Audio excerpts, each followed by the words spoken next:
امروز میخوام در مورد یه دونه پدیده صحبت کنم. میتونم اسمشو بذارم پدیده. شاید شما در موردشون شاید در مورد این پدیده شما فقط در مورد مردا شنیده باشید، ولی متاسفانه باید بگم که در مورد زنان این پدیده صدق میکنه. آنم کولبری زنانه، یعنی زنان کولبر.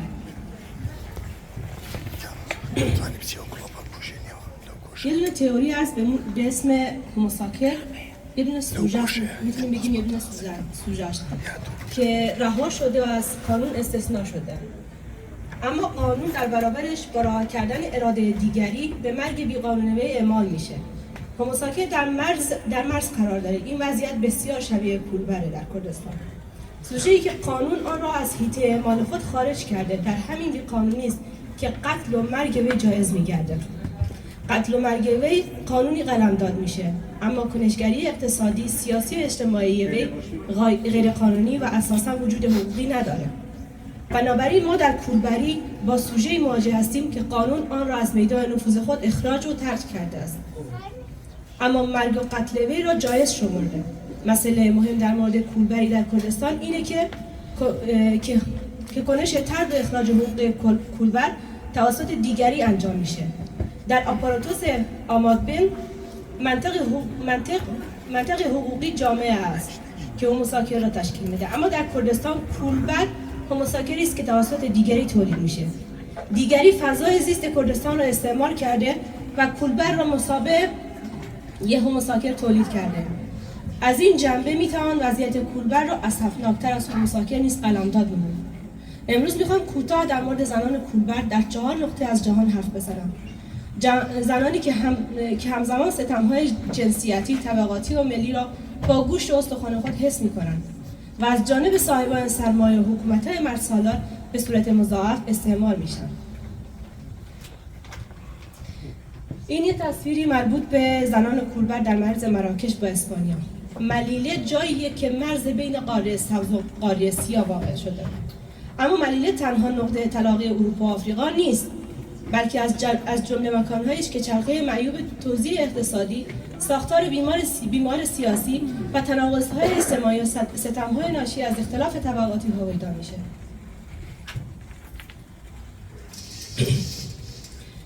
زنان کولبر ملیله بار را به صورت بسته‌های بزرگ و حجیم از نقطه مرزی باریوچینو در خاک اسپانیا تحویل می‌گیرند و در آن طرف مرز یعنی مراکش تحویل میدن.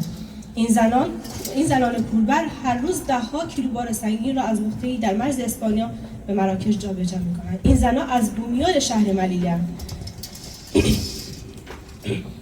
در این نقطه از مراکش هستند که گاهی از لقب توهین‌آمیز زنان قاتل براشون استفاده میشه. زنانی که عمدتاً به خاطر بی‌سرپرستی یا نیاز شدید مالی یا بیماری همسرانشون به این کار طاقت فرسا تن میدن.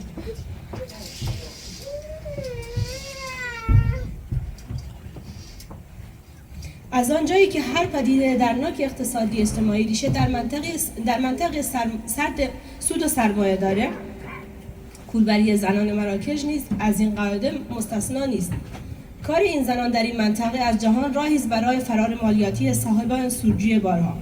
بنابر قانون تا وقتی که این زنان توانایی حمل این محموله را داشته باشند، آن محموله شخصی در نظر گرفته میشه و شامل مالیات نمیشه. به خاطر همین شکاف قانونی صاحبان بار نیز میتونن به واسطه زنان کولبر به آسانی از پرداخت مالیات فرار کنن. این مسئله همزمان باعث میشه که از این زنان کولبر که تلاش میکنن تا جایی که در توان دارن محموله بیشتری حمل کنن سوء استفاده بشه، تا آنجایی که ناچار میشن بارها را با کشیدن روی زمین به مقصد برسونن. این تصویری مربوط به زنان کولبر کرد در نوار مرزی کردستان.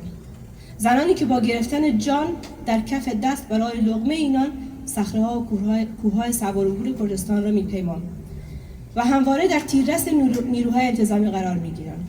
آنها که از بدو تولد تا دم مرگ از انواع و اقسام خشونت‌ها و تبعیض‌ها رنج می‌برند. آنها که روی پای خود می‌ایستند ولی در برابر حاکمان کمر خم نمی‌کنند. آنها که به ادعا کلیشه‌های جنسیتی را در هم میشکنند و کوه‌های طبیعت و سنت را به مبارزه می‌طلبند.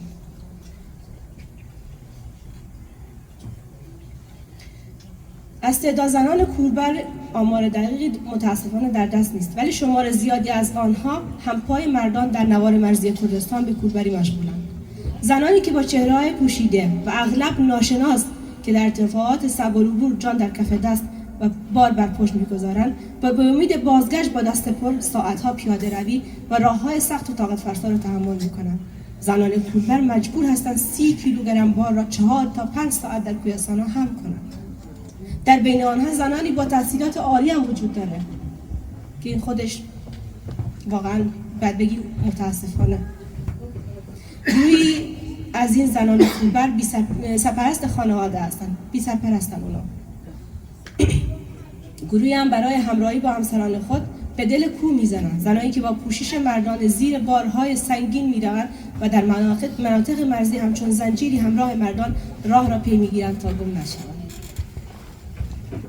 بر اساس آمار حکومتی 110 زن کوربر در روستاهای 7 شهرستان سروآباد، بانه، کامیاران، در استان کردستان و پاوه، سلاس باباجانی، جوانرود و روانسر استان کرمانشاه شناسایی شدند، در حالی که این آمار خیلی بیشتر از این است. با استناد به آمار ثبت شده در کوربر نیوز، تنها در سال 2022 میلادی 258 کوربر در نوار مرزی کردستان کشته و زخمی شدند که از این تعداد 43 نفر کشته و 115 نفر نیز زخمی شدند.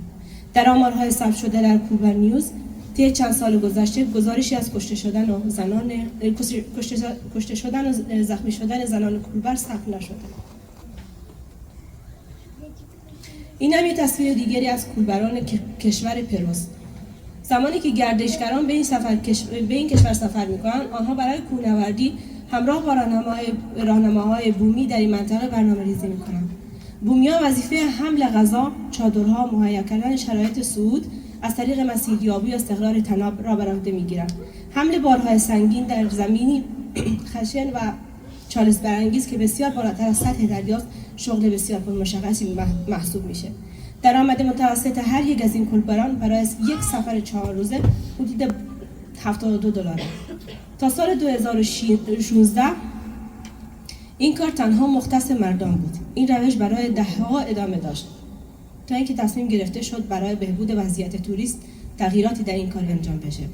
بدین ترتیب اولین آژانس گردشگری در پرو زنان کوربر را استخدام کرد.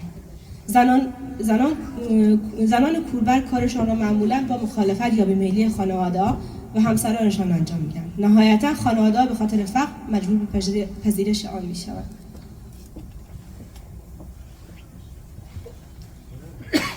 بر اساس قوانینی که توسط انجمن آژانس‌های گردشگری به تصویب رسیده، زنان کوربر تنها می‌توانند بارهای تا حد اکثر 15 کیلوگرم را حمل کنند، در صورتی که این عدد برای مردان 20 کیلوگرم است. این اختلاف باعث میشه که زنان کوربر انتخاب‌های پرهزینه‌تری به نظر برسند برای گردشگران چون گردشگران مجبورند که غذا، چادر و وسایل خودشون را نیز با کوربران به اشتراک بذارند که این موضوع هزینه‌های آنها را در صورت استخدام کوربرهای زن افزایش میده. بیش از 24 زن کوربر در اولین آژانس گردشگری پرویی به نام اِوولوشن که زنان کوربر را استخدام می‌کنند مشغول کار هستند که اکثریت آنها از بومیان کوچ‌ووا هستند که قبلا به کارهای مانند فروش صنایع دستی در بازارچه‌ها یا در مسیرهای کوهنوردی منطقه مشغول بودند. آژانس‌های دیگری نیز شروع به استخدام زنان کوربر کردند، اما آژانس اِوولوشن تنها آژانسیه که این زنان کوربر را به مسیرهای کوهنوردی ایناکا می‌فرستند که یکی از قدیمی‌ترین و چالش برانگیزترین مسیرهای کوهنوردی در کوهستان‌های آند پروست. این تصویر مربوط به زنان کوربر بلوچ در سیستان و بلوچستانه. 290 روستا از 461 روستای منطقه دشتیاری بزرگ در جنوب استان بلوچستان فاقد خطوط آب لوله‌کشی هستند و با تانکرهای آب آبرسانی میشن. در این شرایط زنان این روستاها وقتی که آب تانکرها کفاف نیازهای خانواده‌شون رو نده، ناچارن برای تامین آب دبه‌های بزرگ را روی شینه‌هاشون بذارن و از هوتک‌ها یا رودخانه‌ها آب ببرن. روستاییان جنوب بلوچستان از همین هوتک‌ها و آب رودخانه‌ها بیشتر برای شستشوی استفاده می‌کنن. اما اگه مردمان روستایی آب کم بیارن یا تانکرهای آب دیر به دیر به اونا برسه، اونا هم ناچار میشن که از همین آب برای آشامیدن هم استفاده کنن که غیر شرب واقعا.